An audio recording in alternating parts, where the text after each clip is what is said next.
Hey guys, it's me Dengar. If you're wondering what this is, it is the solar system. I'm going to have to pause this video I'm watching. Today we are going to be talking about the entire solar system. I know. I said I was going to be doing a video on Ganymede, Jupiter's moon, but nah, screw that. You can already tell which planet is which. The sun is the big yellow ball, Saturn's the one with the rings. The oddly brown one is Jupiter. This one's Uranus. Purple one's Neptune. The blue one's Earth.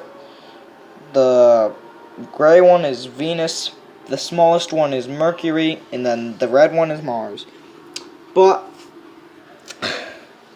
the entire solar system is interesting because not only do they have models of it trapped inside glass balls, but specifically, this is not the entire solar system video. It's just focused on Mars. Mars, you little noob. Today is your lucky day. I almost dropped that. That would not have been lucky. Because this is made of entire glass. Meaning if I were to drop this, shattering. So BRB, gotta, pause this.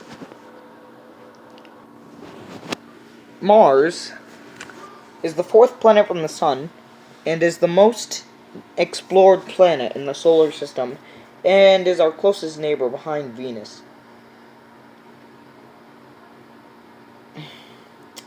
Mars was discovered by the Romans and is the second smallest planet in our solar system, behind Mercury. You'd expect Mars to be bigger, considering it goes Mercury, Venus is bigger, then Earth is a little bit bigger than Venus, and then you'd have Mars, which you'd expect to be bigger than Earth by at least a couple of miles, or however they measure it. Radius is the side to side, or horizontal, not vertically. So Mars is also home to the largest mountain in the solar system, Olympus Mons. Now, let me pull up its moons.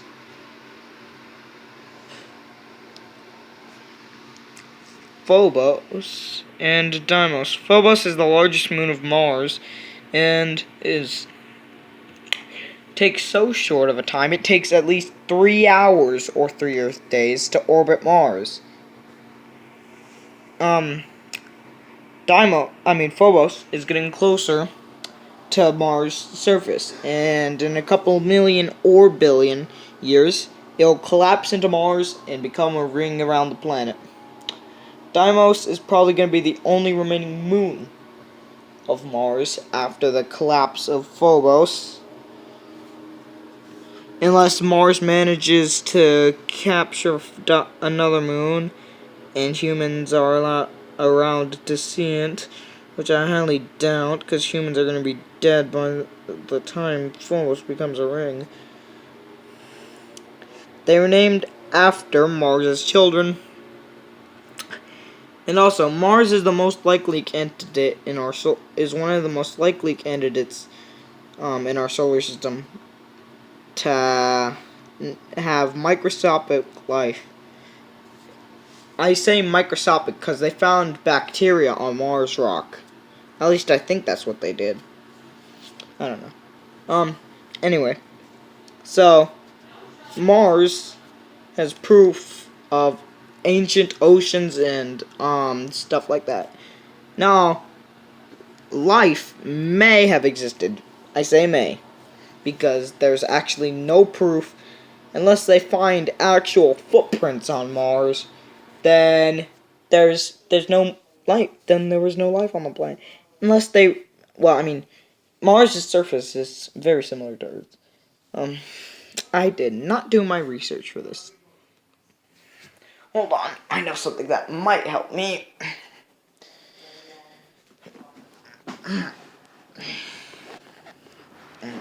Been waiting to get a chance to bust out this bad boy during an astronomy video.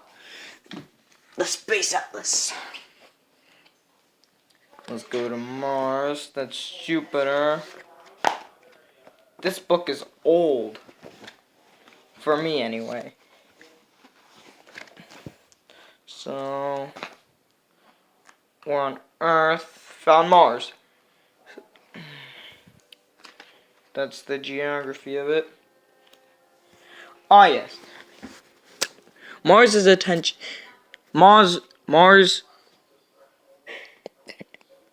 in 1877, Italian astronomer Giovanni Schiaparelli produced the first detailed map of the Martian surface. Using a telescope, he saw lines he called canali, channels. Unfortunately, it was translated as canals in English, which suggested the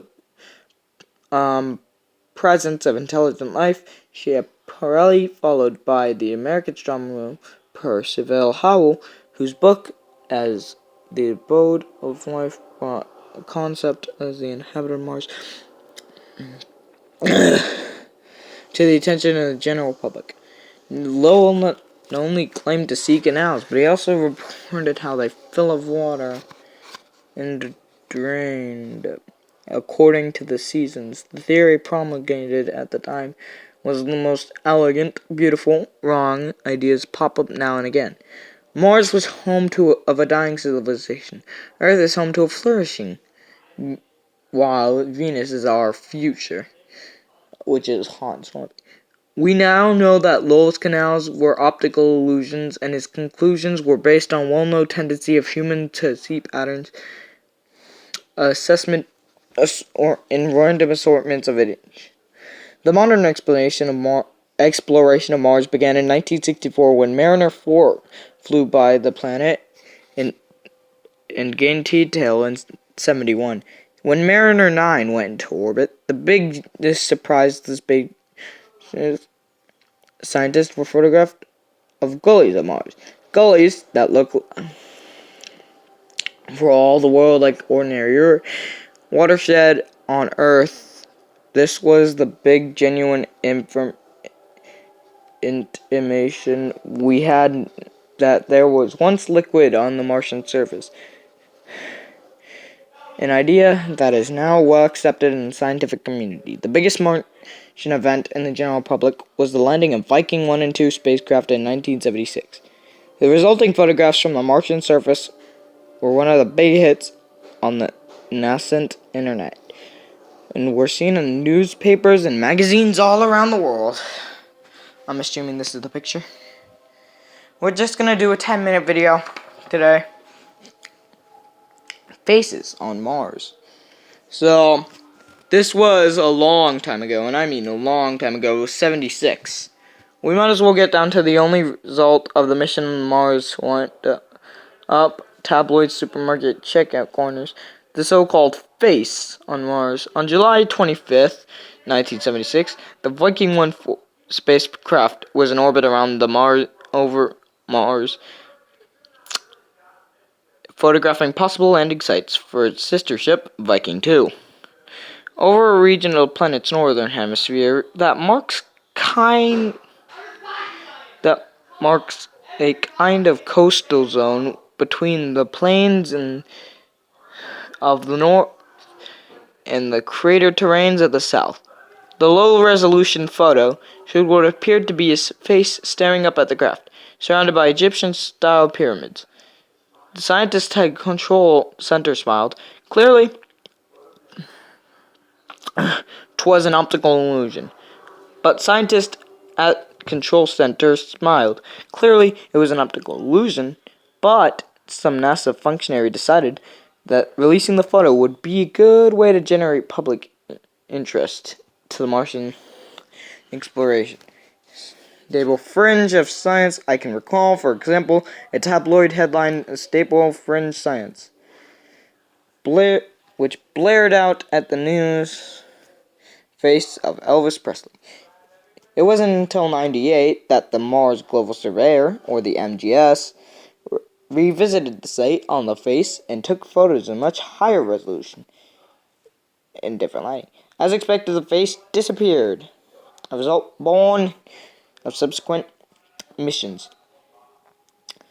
Though it was fun while it lasted, the face on Mars has joined Lowell's canals and the collection of objects that wishful viewers have planted on the red planet.